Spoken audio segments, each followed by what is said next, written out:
Jessica, so stoked to have you on the Mark Divine Show. How are you doing today? I'm great. Thanks. Thanks for having me. Yeah, like I said before we started, I remember reading about your story, and I told you I know some of the teammates who were involved in that little Yeah. episode of your life, which seems to Yep. have been a pivotal point for you. But Yes. so it's really cool to kind of connect the dots and meet you in person. Yeah. Thanks for doing the show. Likewise. Thank you.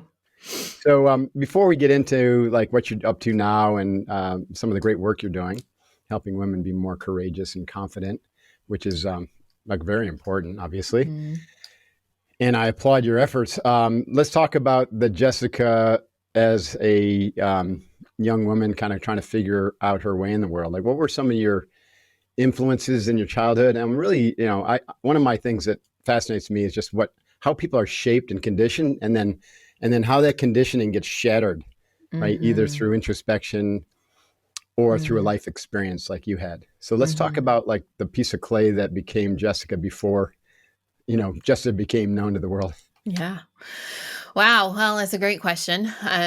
One that I hope that people have the opportunity to actually sit with because I think it's an important thing for all of us to think about. Definitely. I was raised in the Midwest essentially. I'm the oldest of three kids and very much raised in the church. So Mm. that was very much a part of our existence and our daily routines. My parents were very committed to their faith and raising us with a strong moral compass and a Mhm. commitment to values and to our faith. And so I think largely that is really what shaped me in terms of what I was going to do professionally, the way I showed up at work in my personal life. I think it's why I became a teacher. It was very much instilled in me, to whom much is given much is required. And so I had been provided this life with all of these resources and given these tools. And um I think the expectation was that I would then in turn go and help. And I can see that because my sister is a social worker, my brother is an active duty Green Beret. So I think that Mm. we were all have pursued a life of service in some regard. And so Mhm. I think that that is really what propelled me to go to Africa.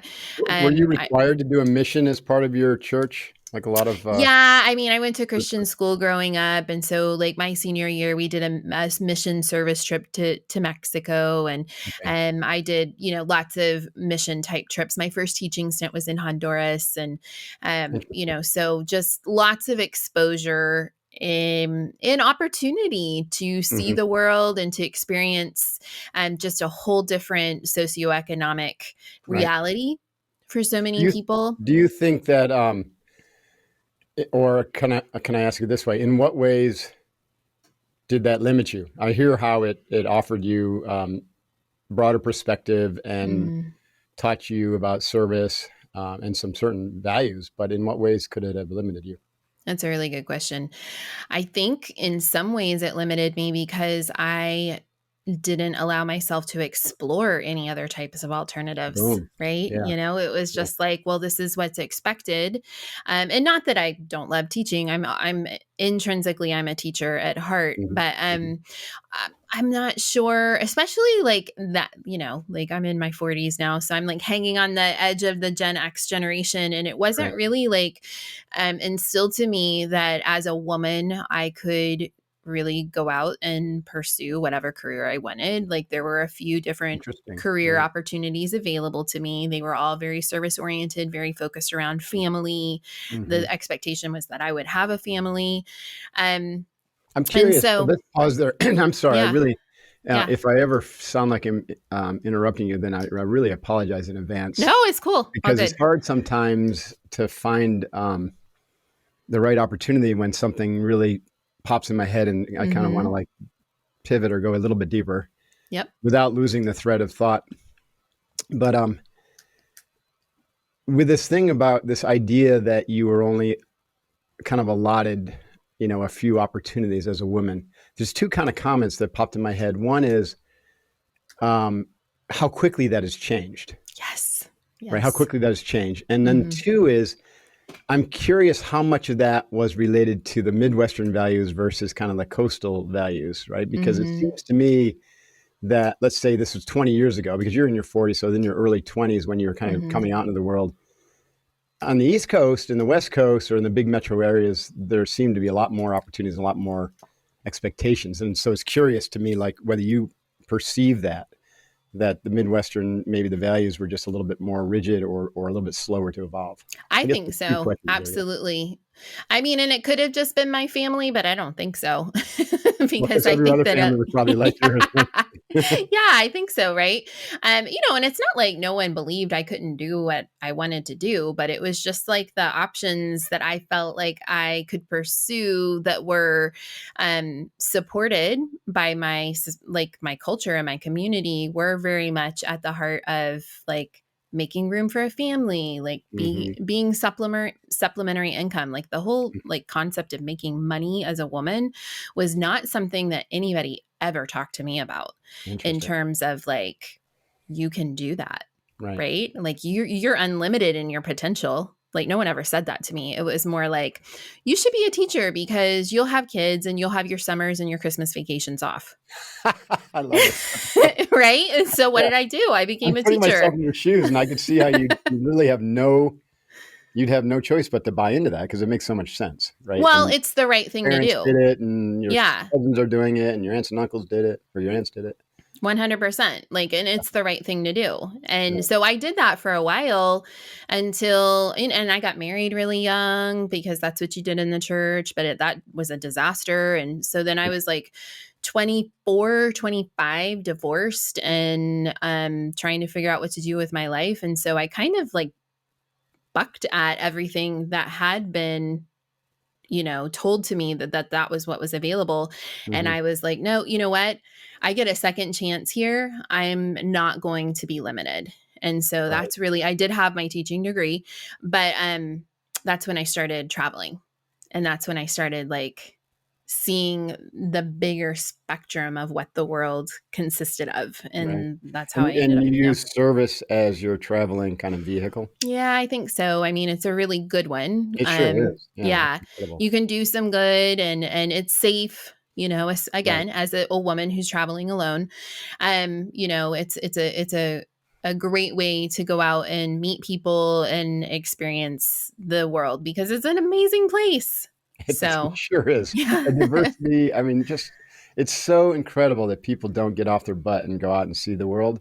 It's I'm scary, I 100% with think. you. I grew up in a tiny little town, upstate New York, Mhm. 375 people. Now, it was Wow. a bumper community to a town that had like 80,000 called Utica, New Mhm. York, which was going nowhere fast. God bless my Utica Mm. friends, anyone listening. I love you.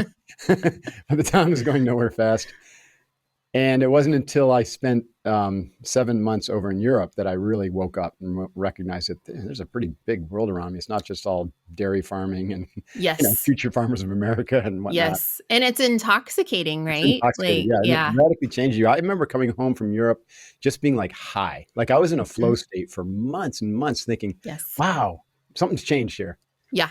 Did Yeah, you because experience you've that too, right? changed. Yeah, 'cause you Like, you changed, can't come out of that without being changed, for right? sure. You Like, can't I unsee remember that. it was, like, all I could think about was, okay, when I went to Africa for the first time, I spent the summer there traveling around with a girlfriend, doing volunteer work, working in orphanages, and, just experience. And I was hooked. I was like, this is the life for me. Like, I've gotta Mhm, figure out a way to do this. And so, teaching is a really good avenue, mhm. because you can find a job anywhere.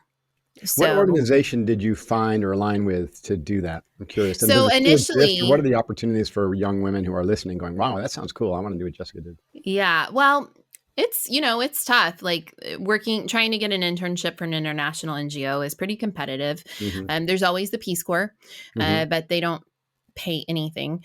mhm, And so that's tough if you need to be compensated in some way.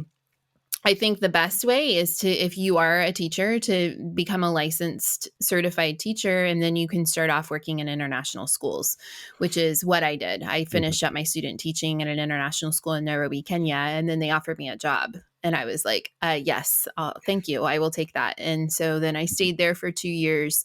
And I'm an elementary school teacher, actually. So I taught fourth grade for a couple of years. But I met my husband at that point, and he's Swedish, and he was working as an international, kind of like the equivalent of an international human rights lawyer, working for a Swedish organization. So then that opened up a whole new professional world for me as well that I didn't even know existed.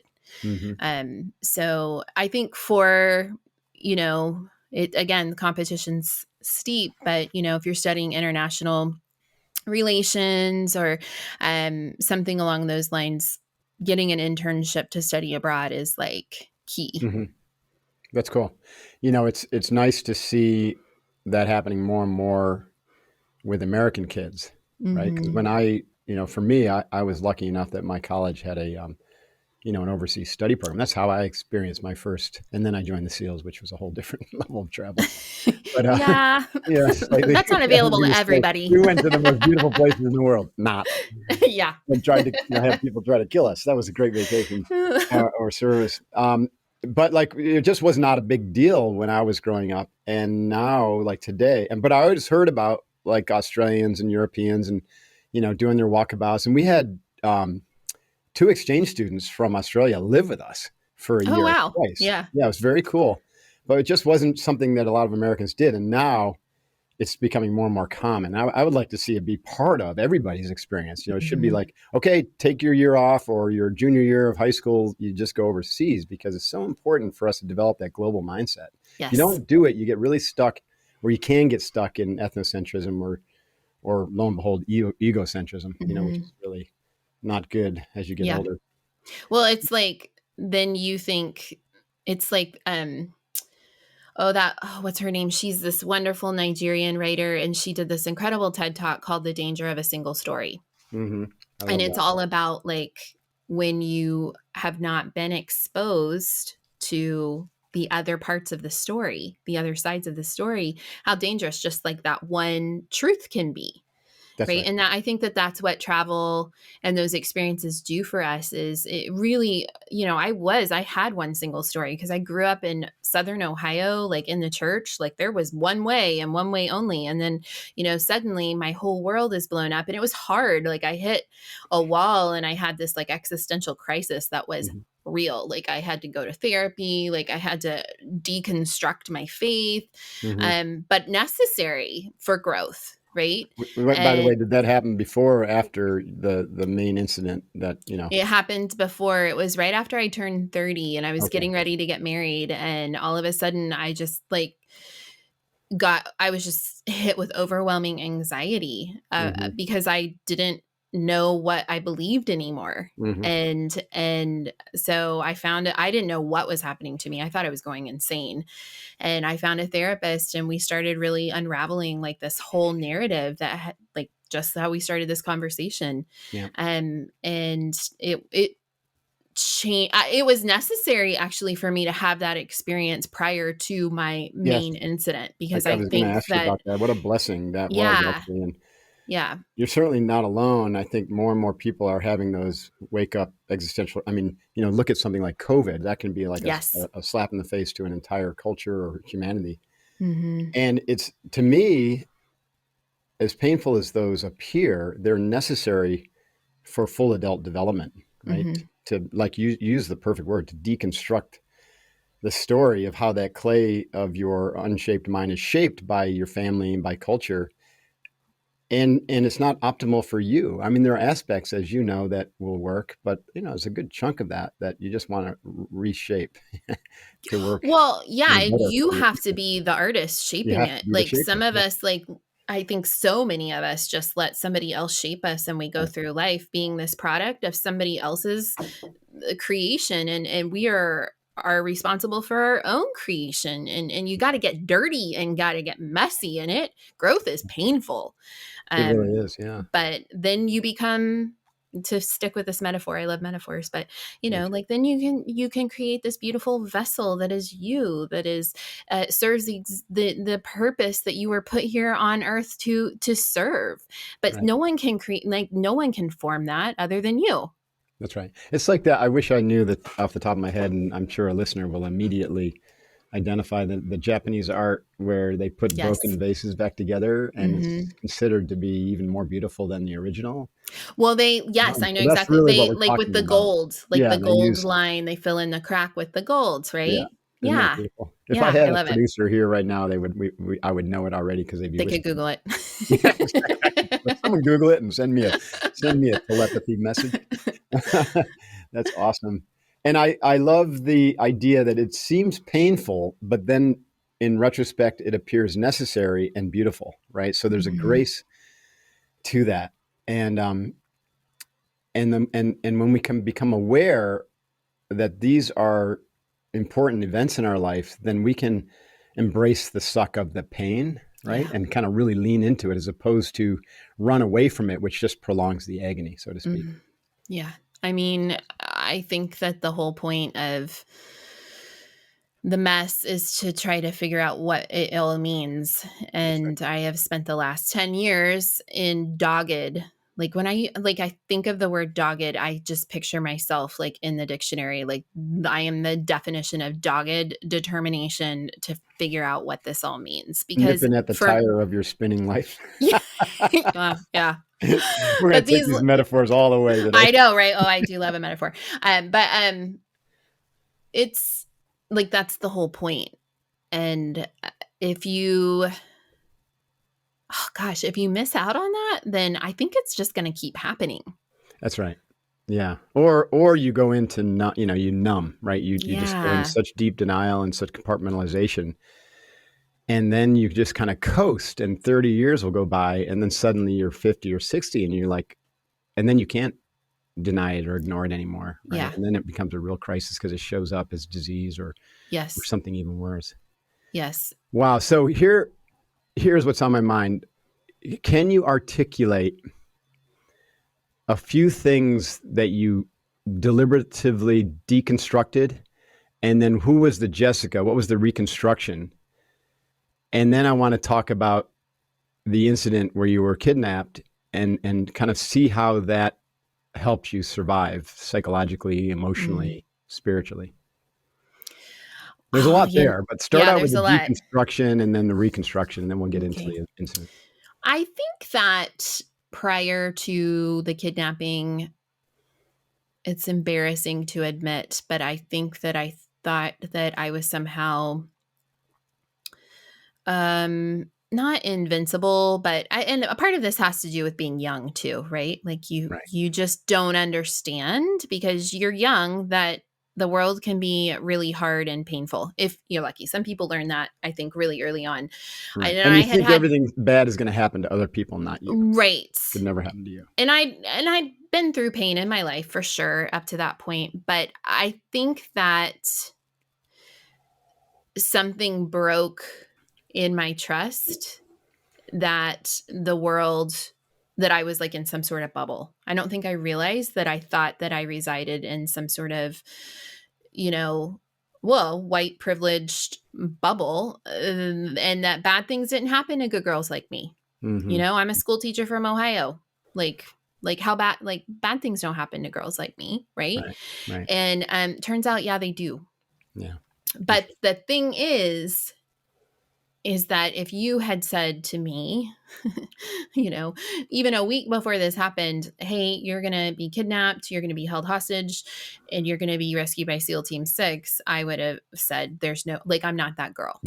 Like that's not me. Like, It I'm seems like not, like, you'd be no. saying, what TV show did you just watch Yeah, last night? like, I actually worked with a lot of girls who I think would have, like, no one wants to go through that, but, they kind of like, they were tough, right? And they like wanted the street cred and and like that was not me. Like I didn't need to prove anything. Like I am not that girl. Right. And so I think the deconstruction was that one, I am not immune. Mm-hmm. I am a human being having a human experience. Um, and two, well, you know what? I actually am that girl. I am a whole lot tougher than I ever gave myself credit for. Mm-hmm. And now I have this baseline of surviving something that is really extraordinary to go back to when I feel like I want to fall into whatever it is, like imposter syndrome or, whatever mindset. I do have this baseline of like, well, I did survive 93 days out in the desert, so maybe I can figure this next thing out. Right. And so I think the deconstruction of, again, like that narrative of like, I can't do this X, Y, or Z because it was not meant for me, or it's too complicated, or it wasn't, a girl like me can't have something like that. I don't limit myself anymore. Does that make Right. sense? Yep. Yeah. Yeah. And I think what's cool is that was accessible to you before, but you just needed the experience to expose yourself to your inner strength. Yes. Yeah. Yeah. That's cool. Okay. So let's just talk about, you're in Somalia, you're teaching, right? You're teaching at a school there? Essentially. No. So Or, I worked as an education advisor for a Danish organization. So we worked okay. in community safety and armed violence reduction. So I was teaching, Okay. but it was like non-traditional. Okay. So you're involved in trying to make Somalia a safer place Exactly. Yes. and come out of, transition out of a long period of violence, which they're Yes. still in. So thank you for Yes. doing that work, by the way. That's important Thank work. you. Oh, I appreciate And that. so let's talk about the incident, because people, of course, want to be, they're intrigued with the Mm-hmm. actual incident of what happened and what were your thoughts and emotions. And let's just talk about the actual first, like, what what was it like when you suddenly realized that shit's going down and this wasn't an average day over there? Mm. So it's interesting because this is an important part of the story that I've only really started talking about really recently, is that uh, like I knew something bad was going to happen.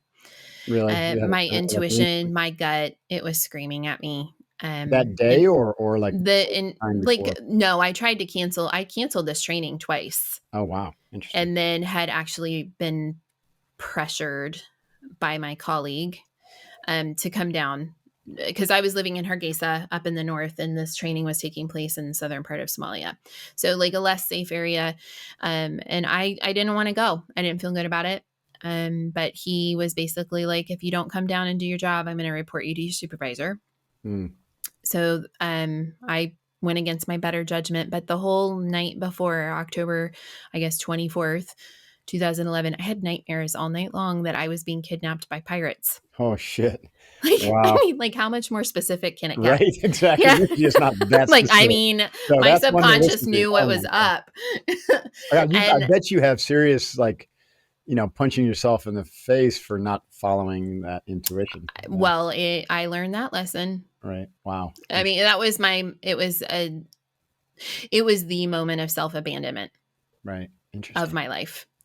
And I walked away from myself because I listened to what everybody else was saying. And like Which was a throwback to your upbringing.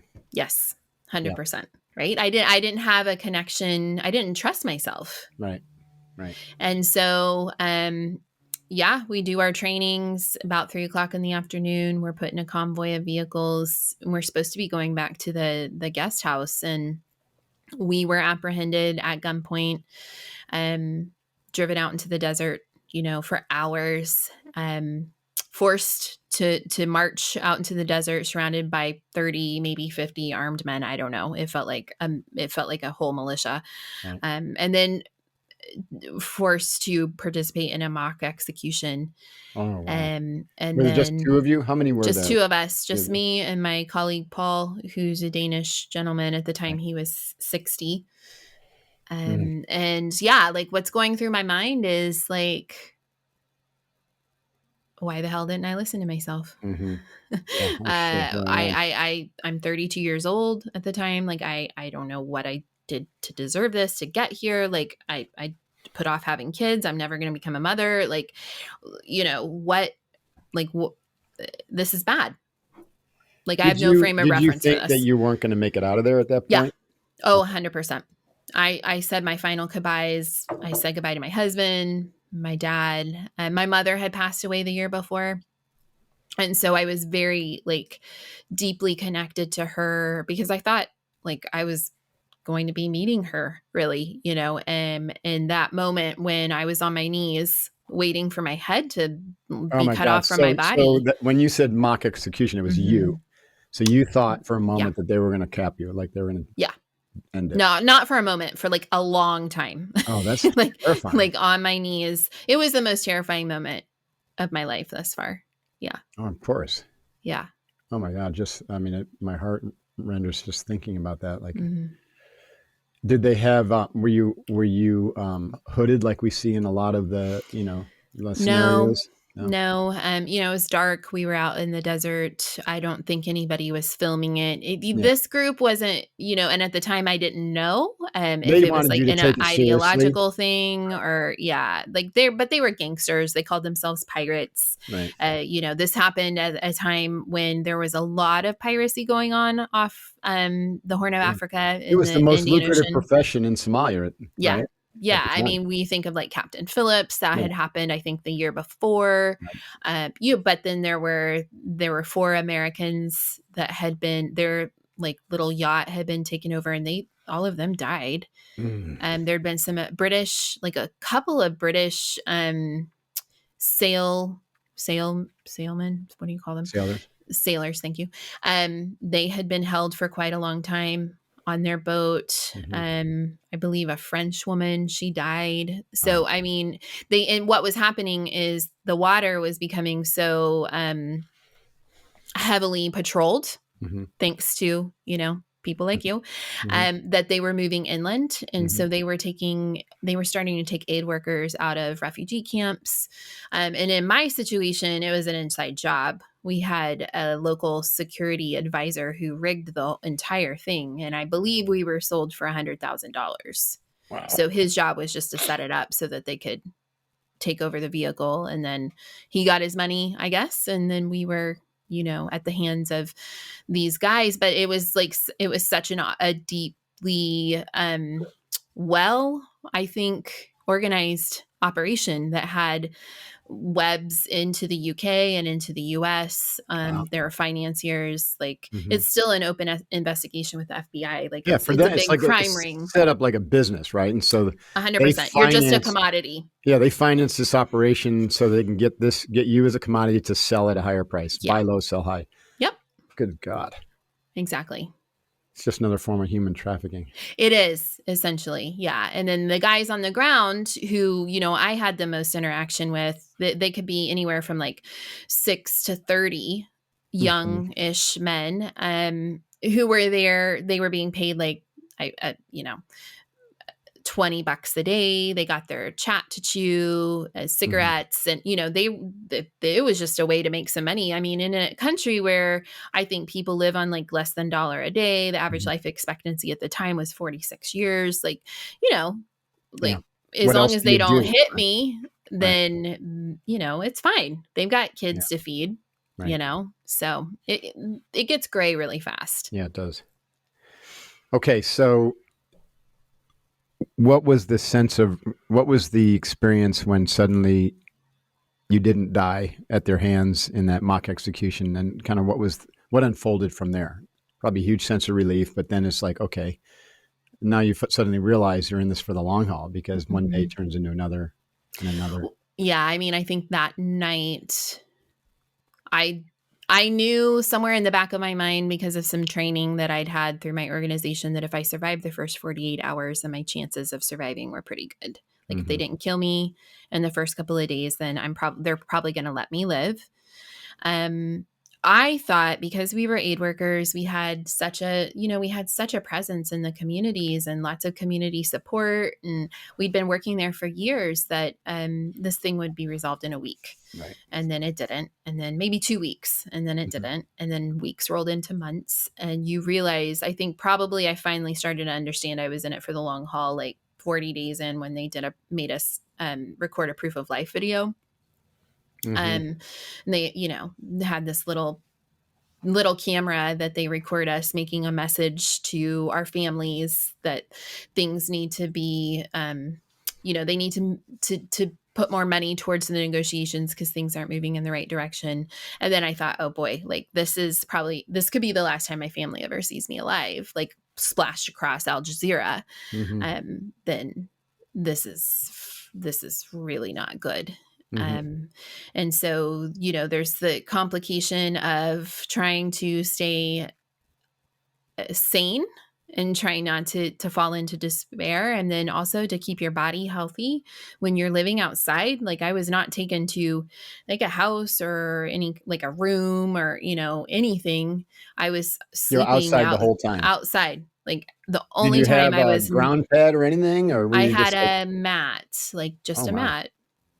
And for like the first 2 weeks, not even a blanket or anything. I just Were there laid any on a mat. critters you had to worry about? Like you think about scorpions and Yes. snakes and oh. Yeah, I got very skilled at killing scorpions with my Birkenstocks.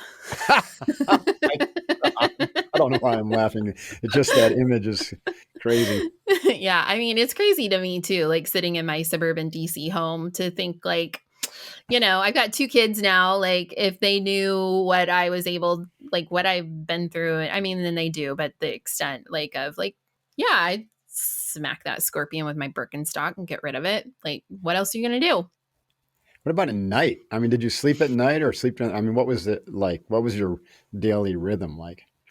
So 12 hours, it's very predictable along the equator that the sun comes up at 6 and goes down at 6. And Oh, so interesting. Yeah. I'd sleep, they made us sleep out in the open at night, which I never really understood. I felt like I'd be more protected under a tree or a bush, but they made us sleep out in open fields, which was really frustrating because you would wake up soaking wet the next day From dew? from Like, the dew. yeah, And interesting. there was no way to like protect yourself from it. And then I would sit or lay, depending on what bush I was instructed to go sit under. Sometimes I couldn't sit all the way up. I would just have to lay there for 12 hours Mm, during the day under cover.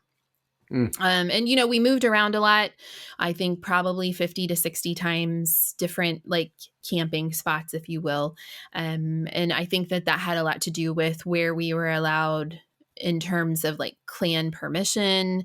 And maybe we were in particular clan territory, and then we needed to leave because we'd overstayed our welcome. So we needed to move into other clan territory. I Hmm. never really knew.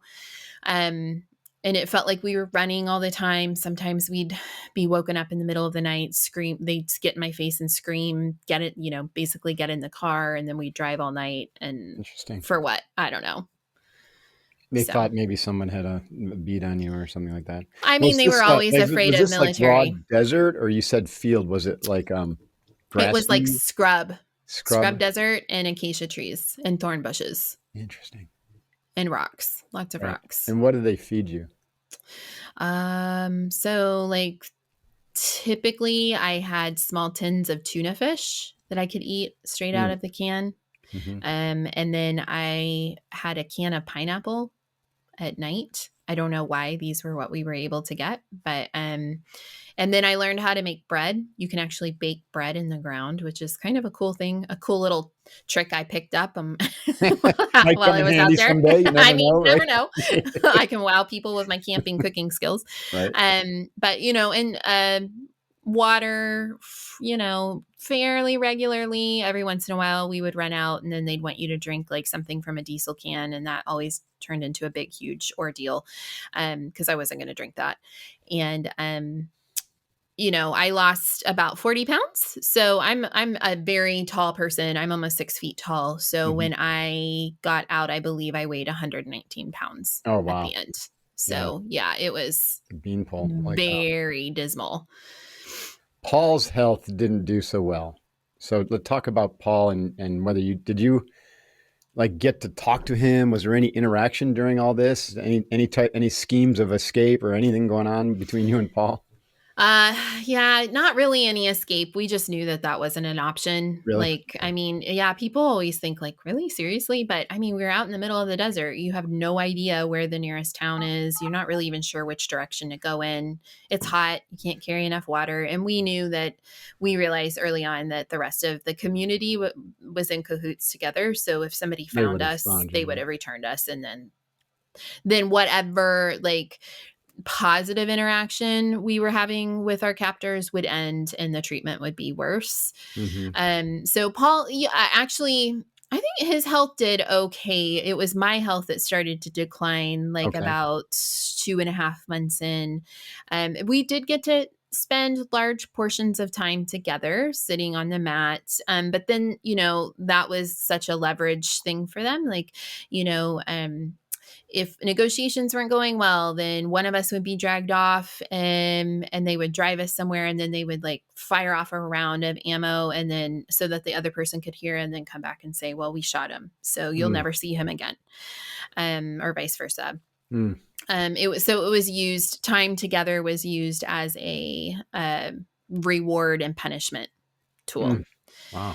And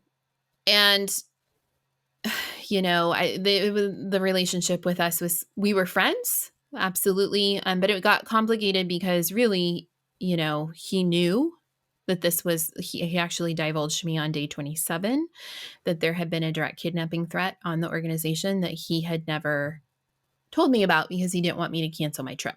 Oh my gosh.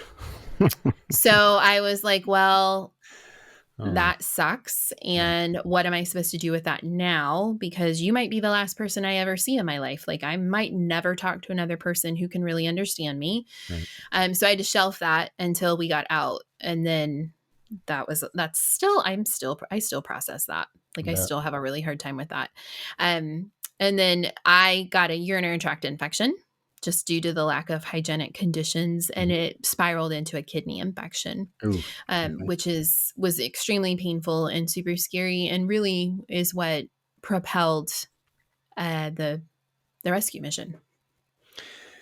So I want to talk to about the rescue mission, but one thing that kind of struck me, and I was curious about, but I know you don't have the answer to this, but it's just something to reflect upon. Is like, why did it have to come to you getting this life threatening situation for a rescue mission to be initiated? So my understanding is that a military intervention, there are a couple of different things that need to happen in order for a rescue operation for those wheels to be set in motion. So yeah, trigger. One of them is if negotiations have stalled for such a long time and that it has been no movement. And I don't know what the criteria around time is, but if it appears that there's just no way forward, then it could be brought into consideration. The other one is if the hostage is in imminent danger of loss of life. Mm-hmm. So if there, I guess, is word of an execution that's Mm-hmm. valid, or if their health has declined to a certain extent. And Mm-hmm. so, my understanding is that as soon as word was relayed through all the different layers of communication that there was an American that had been taken hostage in Somalia, the SEALs started out on their rescue Planning. practice, if you will, immediately. And they were just like practicing the different exercises over and over again, just waiting for word.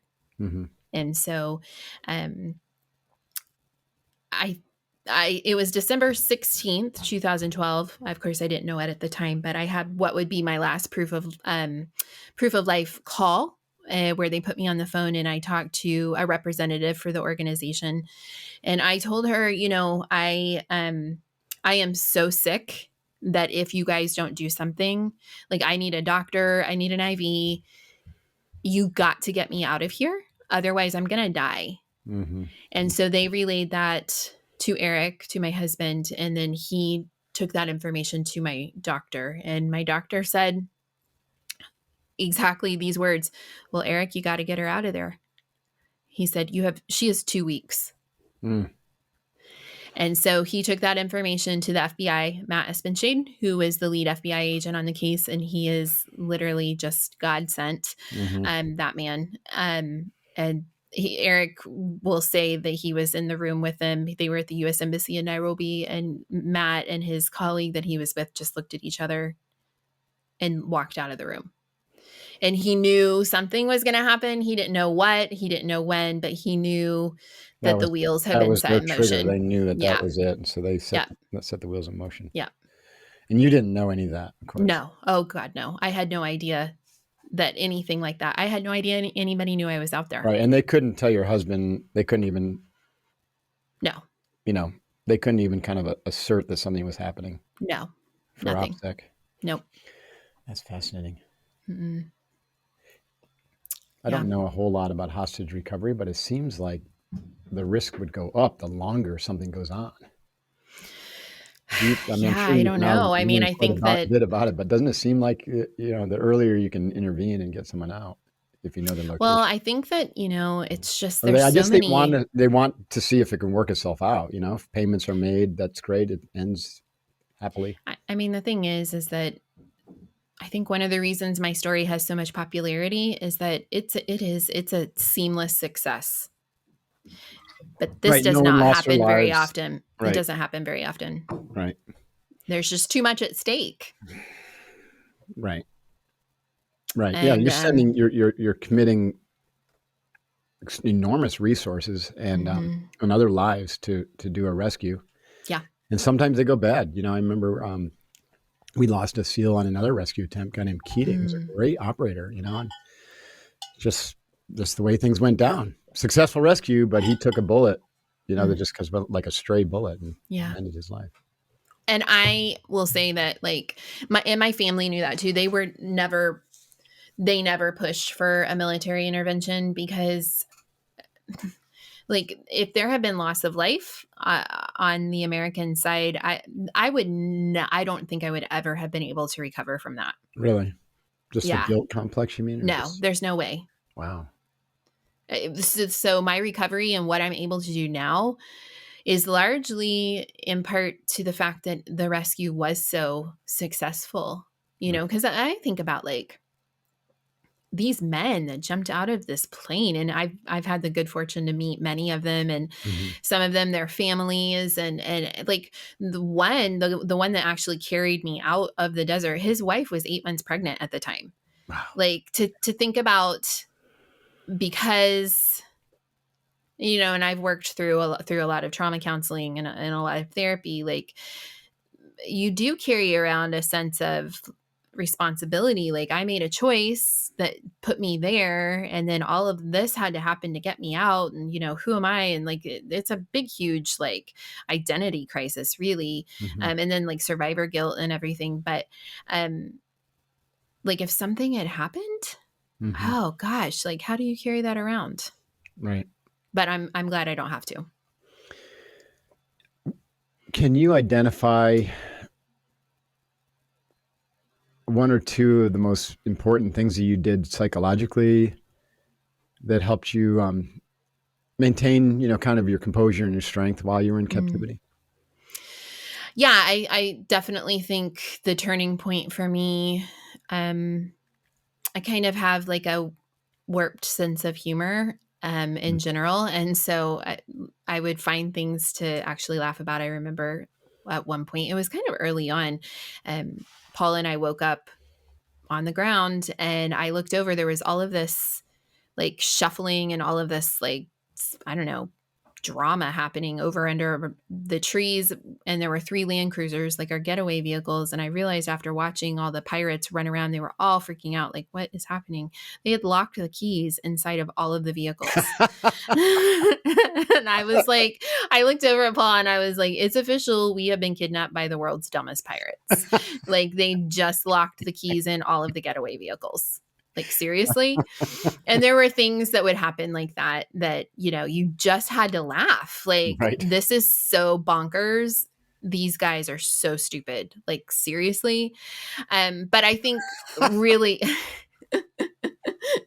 the thing that was the turning point for me when I realized I was in this for the long haul. Like this, we're talking, I'm starting to think I'm going to be here for years. Right. Um, I had been really considering when I got back from this trip, before everything went awry, I was going to take some time off in um, go find myself. Yes. Again, I had mentioned I had lost my mother the year before, and I'd lost her very suddenly and very tragically, and I was still very much in the middle of processing and in grief, and I was going to take like 3 months and like go to India and sit in an ashram and So the universe just had you sit in the desert in Somalia instead to find 100%. I remember I woke up one morning and That's I was awesome. like sitting under a tree, and I thought, well, the Buddha reached enlightenment by sitting under a tree. Right. Jesus wandered around the desert for 40 days. So maybe this is my chance. Like, Right. I don't know. I have all the time in the world. I have nothing to do. And so what I did was I got my thoughts organized, and I decided that I was going to segment my life, like go back to as far back as I could remember. My first memory was like when I was 4 years old, and my mom took me to the movie theater for the first time. I have this very distinct memory of her taking me to go see Snow White and the Seven Dwarfs. And I got so detailed Mm. in my mind around the memories of that, like the color Mhm. of her dress. What did the popcorn taste like? So Mhm. I went through every single memory that I could possibly come up with that had ever happened to me in my life. And I held it. Like I evaluated it. I analyzed it. I felt it. I forgave people. I forgave myself. I went through this like day after day. Mm. And it got to the point where it was like I started to look forward to it, That's awesome. because it was like who gets to do that? Like, Do you who know, takes the time to do that? I don't know if you ever knew this, but I'm going to share it anyways. But the ancient Toltecs had a practice called recapitulation, and it was for young warriors before they were allowed to become, like fully admitted into the warrior class. So they sent them out into the wilderness alone. Of course, they didn't have armed men around them, but they were alone, and they had to go back through their life day by day and remember everything in full detail, like you just described, Mm, and then come to terms with it. Meaning, they had to acknowledge the regrets and let go of them, and they had to appreciate the experience for what it was, what it had to teach them, and they had to do this all the way back to birth, and it took them a full year. And so the purpose was multifold. One of them was, to be alone and to learn, that you've got all the resources you need right inside of you. The second was, and this is my thinking, right? Like my interpretation of why they did it. I'd never read this, but the second thing was to develop their mind, right? As you mm, experience, like using imagery and sitting in silence and using your mind, you suddenly realize you have this enormous capacity that when you're mm. just completely distracted, focus outwardly, you never develop, you never Yeah. notice. And then third is to release all the energy of regrets, Mm, all the energy of victimization, all the energy of trauma that has happened naturally to humans as they grow up, to release all that, which mm. then frees you up to be spontaneous and pure as a warrior. Well, it's so incredible that you had that experience, because that's a Amazing. very powerful spiritual practice. It is. And I've never heard that before. So I'm definitely going to go look that up. Yeah. You may not But, find it anywhere. I don't know where I found that. I've studied warrior stuff for years, and uh-huh. so I've come across some of the most interesting things. But Well, let me know if as you do find something, I because I'd will, love to I see. will. I appreciate that, because that is exactly what I did. And that is exactly what I found on the other side, is that I call it my Shiro's journey, I love that. but we all have the capacity and the opportunity for that. Right? You just got to Um, take the time yeah. And and I be was okay. forced into You're it for forcing. whatever reason. Like, Yeah, I wouldn't recommend that approach no, necessarily no. for other people. Yeah, no. But, I think that, I think it could have been, I guess, in a weird way, a missed opportunity. And, I seized that moment for just out of sheer desperation to maintain my sanity. And it ended up being a really beautiful spiritual That's experience amazing. for See, me. you answered one of my bigger questions I was going to ask is, did you have a meditative practice prior to this? Mhm. And now that I know the answer, and I want to come back to kind of like your rescue piece, but do you have a meditative practice now as a result of that? or some Oh sort God, of, yeah. yeah, good. Oh yeah. I mean, like I spend the first hour of my day in meditation and journal writing, Good for you. and Yeah. I pull cards. Like Hmm. I'm Hmm. very reliant on my spirit guides. Like I have a very, while it's not like streamline the way I grew up, but I have a very rich spiritual practice and connection to myself and to That's my awesome. creator. Yep. And like I just can't imagine getting up and starting my day without that. So, and I do have the kidnapping to thank for that, Yeah. for sure. I'm so glad you shared that because in my training, and I talk about a lot, I mean, the morning, that morning time of introspection, however you construct it, and I agree, journaling, meditation, visualization, support, such you call drawing cards. My wife and I have these cards that we love called Earth Warriors, which are fascinating and just love them. And we reflect upon different lessons, such as Course in Miracles, and Mm-hmm. different yogis that I love, and so we'll just pull something and reflect upon it. And I get to do it with my wife. Mm-hmm. And so when you can do a spiritual practice with a partner, it's powerful. But I couldn't Yes. imagine a day without it now. And No. once you get into that and you habituate that, and you suddenly realize, wow, that's the most important time of a day Yeah. for you. And It's we call it winning in it's your mind before you step into the battlefield.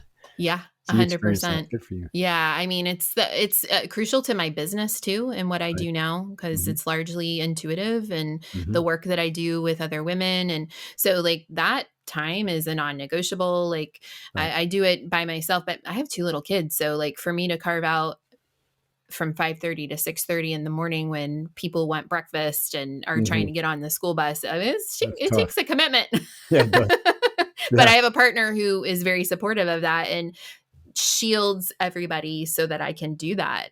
That's And awesome. because he understands how crucial that is for my health Right. and my spiritual health. So, Right.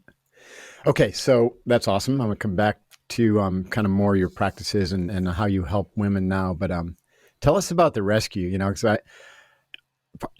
you know, that I'm a Navy SEAL. I was never mhm, involved in a hostage rescue, and I love my teammates at Team Six. I didn't get to mhm, experience Team Six because I got out of the Navy because I got married. I was mhm. heading in that direction, but when I got Yeah. married, I had to make a choice. Yeah. My wife It's wasn't going to go that direction with me. it's And so it's a I hard chose one. I chose to stay married and to got out and Mhm, stayed in the reserves, and ended up having some pretty cool experiences. But so SEAL Team Six, obviously these guys and the whole team, it's not just guys, but the whole team is very, very skilled, mhm, and you got to experience that skill firsthand. Tell us mhm. about that.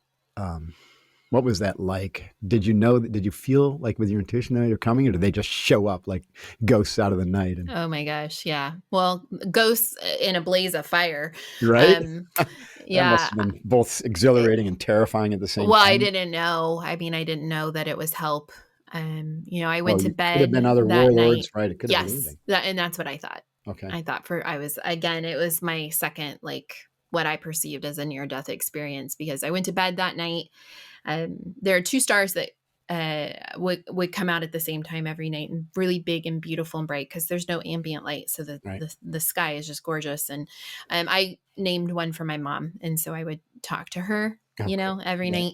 And this night, like, literally, and I mean, it's just so synchronistic that I said to her, look, I need you Mm. to go and tell God that he needs to do something because things are not going well. Like, my mind is strong, but my body is not. Like, it's starting to fail. Mm. And I knew I had a couple weeks left. Hmm. And I go to sleep. I wake up a few hours later, probably somewhere around midnight, really, and I need to be sick. And there were 9 guys on the ground that night, and I said the word toilet, which is always how we ask to be excused from our mat, Hmm. and no one was awake. Like, everybody was completely passed out, which was odd because there was always at least one guy on the ground that was keeping watch and guard. But everybody was completely passed out. I say toilet a couple of times, no one wakes up. So I pick up a small pen light, like a fat flashlight, and start flashing it as I walk to I'm like crawling at this point, really, to a nearby bush, do what I need to do, come back to my mat, wrap myself up in my blanket. And then I start to hear, sounds like a small animal coming toward me in the brush. Mm-hmm. And I think that maybe it's these big beetles that would come out in the middle of the night, and they would like Creepy. crawl in my hair, Oof. and they would get in my Okay. clothes. And I was just like, you know what I mean? Like done. Like I'm just done with all of this. I Right. can't do, like, I'm not in the mood for this tonight. I get up, I'm trying to shake things out. Nothing's falling out. So I don't know. I think maybe it could be like hyenas or something coming. I don't know. And then I lay back down and get settled in.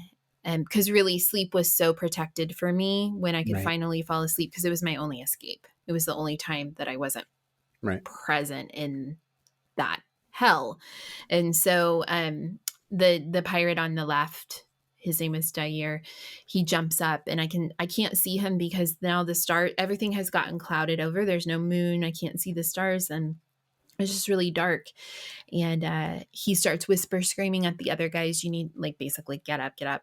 And they're like rousing, but they're confused. And then the night just erupts into automatic gunfire. And I can hear the guys, like the pirates, like some of them are being shot, like they're hitting the ground, they're moaning, and I am still on the ground, just like pressing myself down into the ground, trying to disappear, because I'm thinking it's another group, or maybe it's Al Shabaab. Mm. And if it's Islamic extremists, then I'm dead. And so somebody grabs my arms and my legs and starts shaking me, and I'm trying to fight back. But then they pull the blanket away from my face, and I can't see anything. It's just like dark, like masks, like figures. And Mm-hmm. I'm in shock. Like I'm so terrified. And then I hear like the voice of a very, like, it sounds pretty young. He sounds like my baby brother, American man, and he knows my name.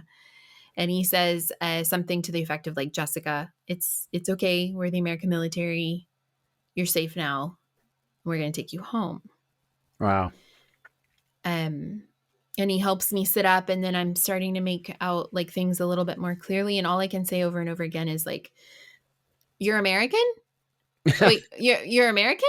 Wait, what? Like, because I'm trying to picture like, how did anybody know we were here? Like, where did they come from? Like, how did, like, what? Right. Yeah. How did you stumble Yeah, I upon this? cannot. Like, With yeah, like, weapons? did you plan this? Like, what is going on here? And Wow. so we get to a point, like, someone picks me up, takes me over to a place that's safe, and Paul is there, and he has survived, and he says, like, do you know who these guys are? And I'm like, I have no idea. He says, these are like, this is SEAL Team 6. Like, these are the same guys that got Osama bin Laden. And I'm just like having a full circle moment of like, I'm a Wow. school teacher from Ohio. Like, how is this my life? Right. Right. Um, and yeah, like we then are hauled onto helicopters and then taken to an airstrip. And then we're taken to Djibouti to a military base where I get to talk to my husband, like over the phone, and my father. And Oh, so cool. then we're reunited in Italy at a military base. And yeah, so then the rest is history.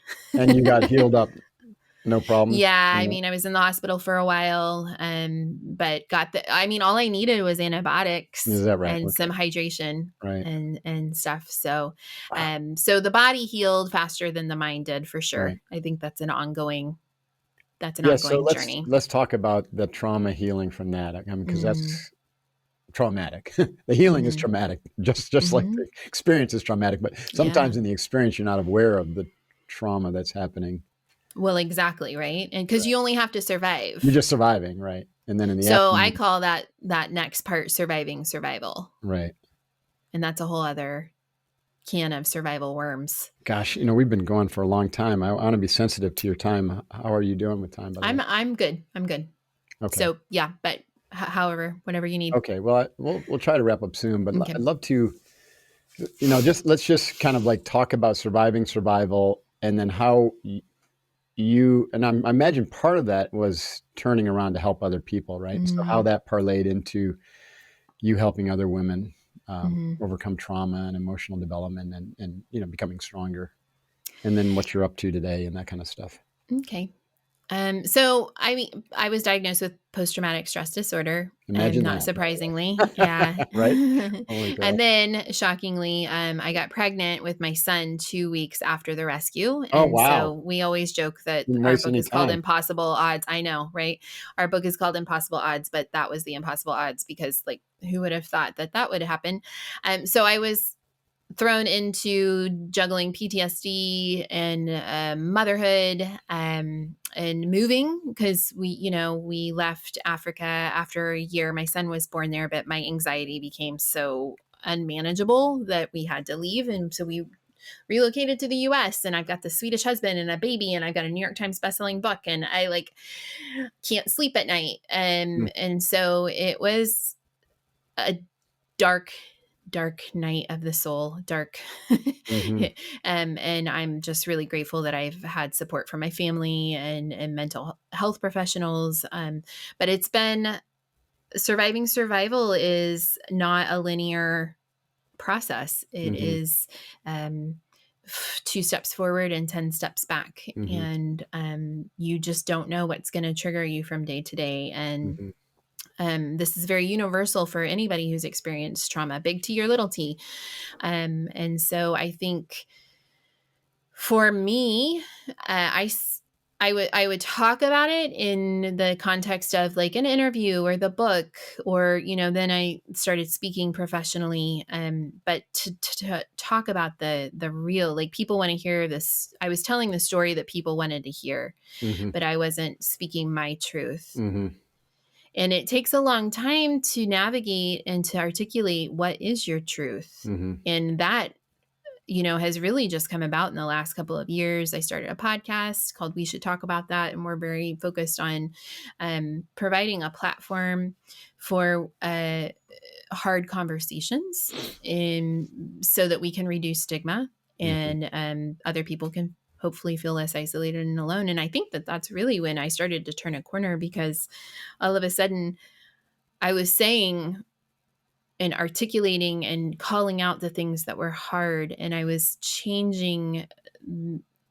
I've been telling this story very much as in this happened and the seal saved me, as if I was a damsel in distress. right. And while I needed the help 100% and always grateful to the end of my days, I realized after I had a reuniting meeting with Mhm, several of them about 4 years ago, that there could actually be room for more than one hero in a story, mhm, and that I could be a hero too. mhm, And so I think that's when I really started to step in my power and take ownership of the strength that I had stood in and walked in, and the strength that it took to survive that then and then in this survival. right. And then it was kind of like, oh, well, then you couldn't shut me up. So now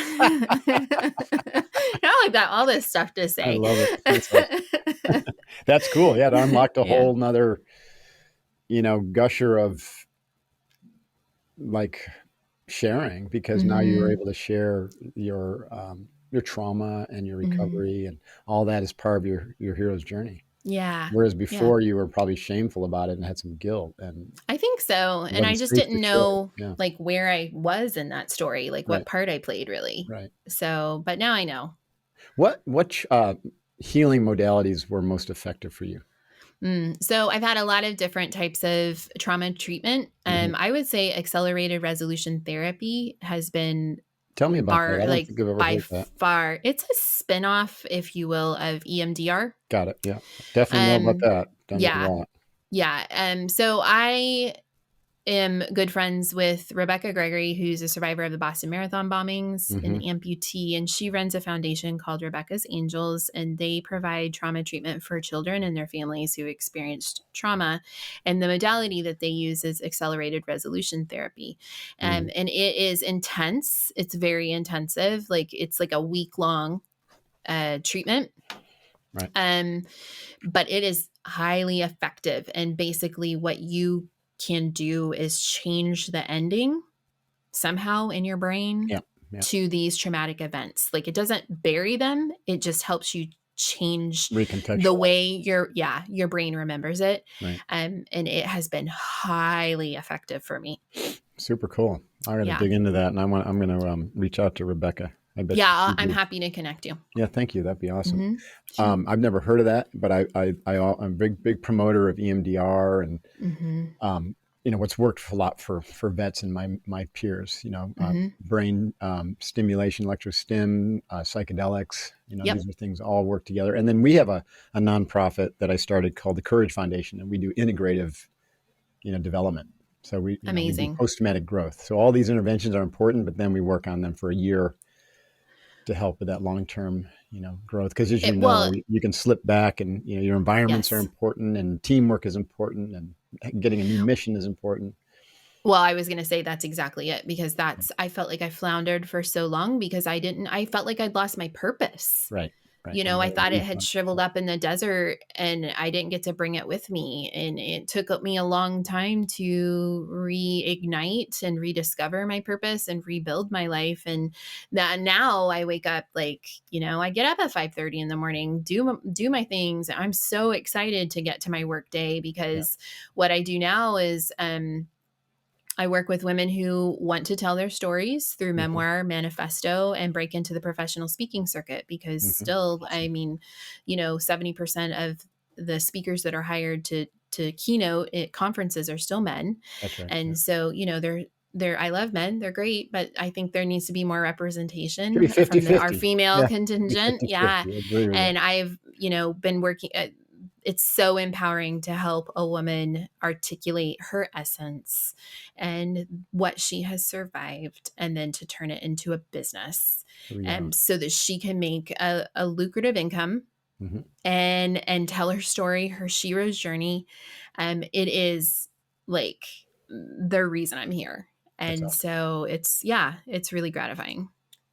Well, that's probably a great place to kind of wrap this. So what's the organization that you run called, and where, what's your website, what's your social media, what's all the data? Great. So you could look me up under my website's just jessbuchanan.com. My services are under SoulSpeak. I am starting my own publishing imprint. I Right. just actually Wow. today Exciting. sorted that all out. Yeah, it's called SoulSpeak. So I'm super excited about that. And my podcast is We Should Talk About That at We Stat Pod. And you can find me on Instagram at Jessica C. Buchanan. And that's where I hang out the most. I like That's to hang out on Instagram. So Jessica C. Buchanan at yes, Instagram. sir.